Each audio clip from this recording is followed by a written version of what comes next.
네, 한 주간의 한반도 정세와 외교 안보 이슈를 정리해보는 토요일 대담 코너 한반도 브리핑입니다.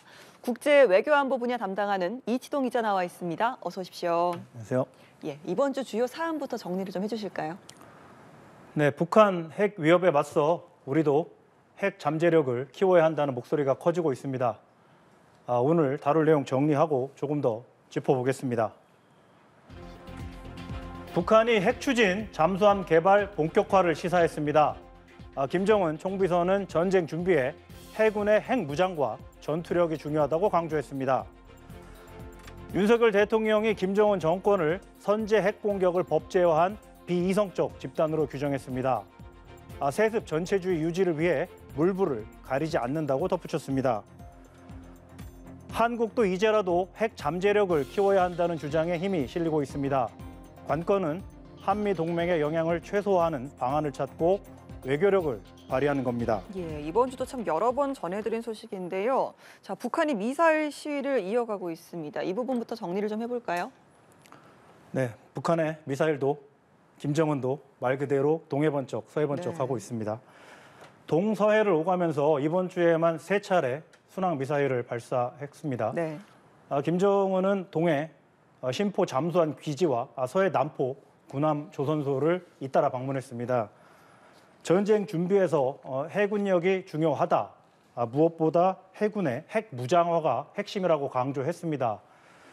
28일 신포 앞 동해 바다에서 불화살이라는 새 전략 순항 미사일을 발사한 걸 참관했는데요. 핵 동력, 그러니까 추진이죠. 잠수함 개발 문제에 대해 브리핑을 받고 협의했다고 발표했습니다. 핵 연료를 쓰는 잠수함에서 핵 미사일을 쏘는 능력을 갖추겠다는 목표를 향한 작업에 속도를 내고 있다는 분석이 나옵니다. 북한은 어제 순항 미사일 발사에서 초대형 탄두 시험도 했다고 발표했습니다. 예, 자, 윤석열 대통령도 김정은 정권에 대한 단호한 입장을 다시 한 번 더 분명히 하지 않았습니까? 네, 맞습니다. 지난 31일 통합방위 회의에서 나온 언급인데요. 북한 정권은 비이성적 집단으로 정권 유지를 위해 물불을 가리지 않는다고 비판했습니다. 현 상황을 자유민주주의 대 세습, 권위주의 대결로 규정했습니다. 그간 보여온 안보 외교상 선명성의 연장선에서 나온 단호한 발언입니다. 네. 전례로 볼 때 4월 총선을 앞두고 북한이 접경지에서 주요 도발을 감행할 것으로 예상된다고 덧붙였습니다. 예, 상황이 이렇다 보니까 한국도 어떤 특단의 대책을 강구해야 하는 거 아니냐 이런 여론이 다시 또 수면 위로 올라오는 것 같고요. 네, 최근에 2가지 뉴스가 있었습니다. 하나는 미국이 영국에 15년 만에 전술핵을 다시 배치할 계획이라는 거고요. 또 하나는 세계 군사력 순위입니다. 영국 국방장관이 공개적으로 이제 전쟁 후 시대를 지나서 전쟁 전 시대가 왔다고 경고를 했습니다. 러시아의 위협을 언급했고요.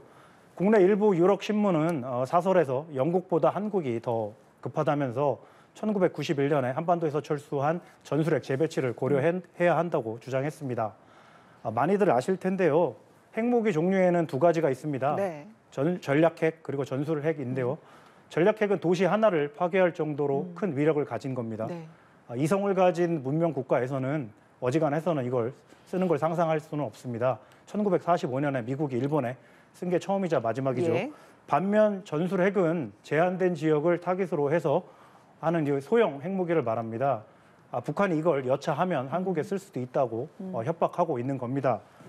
글로벌 파이어라는 게 있는데요. 이건 이제 매니아들에겐 꽤 알려진 세계 국방력 평가 회사입니다. 매년 145개국 군사력을 평가하는데요. 2024년 올해 버전에서 한국이 세계 5위로 작년보다 1계단 올라갔습니다. 미국, 러시아, 중국, 인도에 이어서 5위인 건데요. 북한은 36위입니다. 남북 간 격차가 꽤 크죠. 60여 개 지표를 기준으로 하는데 국방비와 그리고 당장에 쓸 수 있는 전력 평가가 주를 이루기 때문입니다. 네. 핵은 보험용으로 보는 겁니다. 하지만 남북 간 비대칭인 핵 전력을 핵무력을 고려하면 이런 순위의 의미가 퇴색한다는 지적입니다. 그래서 홍준표 대구시장이 이 뉴스를 SNS에서 전하면서 한국도 중장기적으로 핵 전력을 갖추기 위한 준비를 시작해야 한다고 강조했습니다. 다른 정치인 중엔 오세훈 서울시장이 우리도 핵무장을 해야 한다는 목소리를 꾸준히 내고 있습니다. 예. 그래도 우리는 전술핵 재배치라든지 뭐 핵무장 대신에 미국의 확장 억제를 강화하는 쪽으로 좀 방향을 잡은 걸로 알고 있거든요. 맞습니다. 작년 4월에 윤 대통령이 워싱턴을 방문해서 바이든 대통령과 회담에서 확장 억제를 강화하는 쪽으로 정리를 했습니다. 네. 군사 용어로 억지라는 게 있는데요. 상대국 공격 시 큰 대가가 따를 거라는 인식, 두려움을 줘서 건드릴 엄두를 못 내게 하는 겁니다. 이익보다는 손해가 크다는 걸 각인시키는 겁니다. 확장 억제는 이걸 동맹국에도 확장을 해서 다른 나라의 공격을 막아주는 겁니다. 강력한 안보 공약이죠. 예. 억지가 좀 더 나은 표현인데 우리말에 어감이 좀 그래서 억제라는 말을 네. 더 많이 쓰는 겁니다. 어쨌든 이를 위해서 미국 핵 추진 잠수함 등 전략 자산이 수시로 한반도에 전개되고 있고요. 또 한미 간 핵우산 문제를 공식적으로 논의하기 위해서 양자 간 핵협의 그룹을 만들었습니다. 사실 윤 정부가 출범할 때도 자체 핵무장을 포함해서 핵 잠재력을 키우는 여러 조치를 강구해야 한다는 목소리가 여론이 비등했는데요. 네. 확장 억제를 강화하는 쪽으로 선택을 한 겁니다. 한미 동맹 그리고 당시 한반도 상황과 주변국 외교 등을 고려한 나름의 선택으로 해석이 됩니다.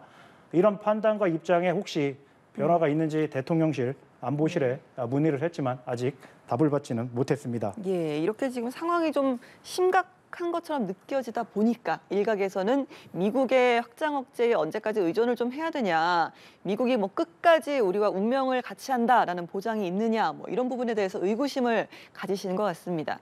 그래서 전술핵 재배치 혹은 자체 핵무장 얘기가 또 계속해서 나오고 있는 거고요, 새삼.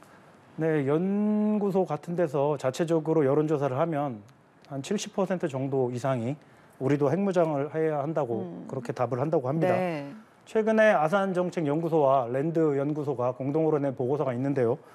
일단 전술핵 저장고 설치로 시작을 해서 단계적인 전술핵 재배치를 제안했습니다. 네. 하지만 결론적으로 당장 자체 핵무장은 불가능하고 전술핵 재배치도 유지비, 그리고 파장, 사회적 비용을 고려할 때 가성비가 떨어진다는 견해가 우세합니다. 이 분야에 정통한 천영호 전 청와대 외교안보 수석의 의견을 들어보시겠습니다. 가져오는 게 이게 안보상 네. 군사적으로 도움되느냐 안 되느냐 하는 차원의 문제인데 전술 핵보다 우리 좋은 핵이 미국이 다 잠수함에 다 싣고 다니는데 그걸 굳이 뭐 김정은이 속이 좋은 데다 갖다 놓을 필요가 있겠느냐. 전술핵이 바닷속에 김정은 눈에 안 보이는 게 김정은이 더 겁이 나지 눈에 보이는 핵이 더 겁날 이유가 어디 있어요? 좌표를 알려 주는 거 하고 좌표 모르게 어딘가 동해 바닷속에 원산 앞바다에 돌아다닐 것. 네, 현재 미국이 가진 전술핵은 B-61 계열이라고 중력탄뿐이거든요. 그래서 네. 비행기에 실어서 투하해야 하는데 잠수함에서 은밀하게 탄도나 순항 미사일을 쏘는 게 훨씬 더 빠르고 탐지도 어려워서 위협적이라는 네. 겁니다. 무엇보다 전술핵을 다시 들여온다고 해도 문제는 어디다 두느냐입니다. 그렇죠. 예. 선택지가 미 공군기지가 있는 오산이나 군산인데 경북 성주에 우리가 사드 배치를 할 때 주민들의 엄청난 반대, 갈등, 혼란, 또 중국의 경제 보복을 기억하실 겁니다. 한미, 한중 관계에 심각한 영향을 줄 거라는 전망입니다. 네. 그리고 전술핵이 한국에 있다고 해서 그게 한국계 되는 것도 아니고 마음대로 쓸 수 있는 것도 아니기도 합니다. 맞습니다. 말씀하신 것처럼 현재로서는 뭐 자체 핵 개발도 사실상 불가능하고요. 정상 간의 합의를 뒤집어야 되고 특히 비확산을 강조하는 바이든 정부에서는 절대 용인할 리가 없어 보이거든요. 그렇죠. 자체 핵 개발은 당장 한미 동맹 해체 수준의 심각한 균열을 의미한다는 시각이 많습니다. 네. NPT라고 해서 핵 확산 금지 조약을 탈퇴해야 합니다. 그렇게 되면 경제, 금융 제재는 물론이고 평화적 핵이용에 관한 한미 원자력 협정 파기로 원전 산업에 치명적 영향이 불가피하다는 전망입니다. 아까 일반 국민 사이에서 핵무장 찬성 여론이 70%가 넘는다고 했는데 이런 부분을 충분히 설명하면 수치가 꽤 내려갈 거라는 분석이 나옵니다. 하지만 이런 후폭풍에 대한 우려가 지나치다고 하는 분들도 계십니다. 네. 전문가의 의견 들어보시겠습니다. 북한이 현재 끊임없이 ICBM을 개발하고 있고 핵 잠수함까지 개발하고 있는 것은 유사시 미국의 개입을 차단하기 위한 것이고 우리가 미국의 안보에 절대적으로만 의존할 수 없는 상황입니다. 국제사회에서 비확산에 대한 강대국 간의 협력 체제가 깨졌다라고 볼 수가 있고요. 과거에 미국이 인도와 파키스탄 등에 취했던 그런 태도를 보면은 미국이 결국은 국익을 선택한다라는 걸 확인할 수 있었습니다. 핵실험까지 한 인도와 파키스탄에 처음에는 제재로 대응했지만 예. 중국 견제나 테러와의 전쟁에 필요해서 그때는 이제 제재를 풀어주고 오히려 도와주기까지 지원까지 했다고 짚었습니다. 예, 이런 시나리오를 말씀하시는 핵무장이 필요하다라고 하는 분들도 이걸 또 당장 지금 바로 하자 이런 말씀 아니잖아요.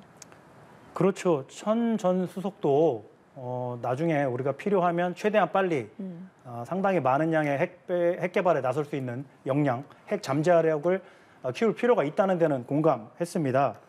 우선 한미 원자력 협정을 미일 협정 수준으로 개정하는 게 필요하다는 목소리가 적지 않습니다. 우리가 재처리와 농축이라는 핵연료 추출 부분에서 일본보다 훨씬 제한을 더 많이 받는 게 사실입니다. 한미가 2015년에 원자력 협정을 개정했는데요. 유효기간을 20년으로 해서 2035년에 만료지만 양측이 합의하면 언제든 바꿀 수는 있습니다. 물론 쉽지는 않습니다. 네. 우리 해군의 수건 중 하나가 핵 추진 잠수함을 획득하는 건데요. 연료의 안정적인 공급도 필요합니다. 미국이 한국이 개발하고 있는 미사일 사거리와 탄두 중량 같은 거 제한도 풀어준 바도 있고요. 2020년엔 고체 연료 장거리 로켓 개발도 할 수 있게 됐습니다. 요즘 미국 싱크탱크를 중심으로 세계 3대 핵 보유국이었던 우크라이나가 30년 전에 미국, 영국, 러시아의 안보 공약을 믿고 핵을 넘긴 게 잘한 건지에 대해서 역사적으로 재평가하는 토론회가 열리고 있습니다. 물론 당시에 막대한 유지, 보수 비용 등 경제적인 측면도 있었지만 우리들에게도 예. 시사점이 있다고 봅니다. 알겠습니다. 네, 대다수 국민에게 핵과 관련한 사안은 생소하고 너무 어렵습니다. 철저한 분석을 통해서 최적의 판단을 하고 책임 있는 자세로 국민의 이해를 구하는 게 정부의 몫일 겁니다. 오늘은 여기서 마칩니다. 다음 주는 설 연휴로 한반도 브리핑은 쉽니다. 이치동 기자 잘 들었습니다.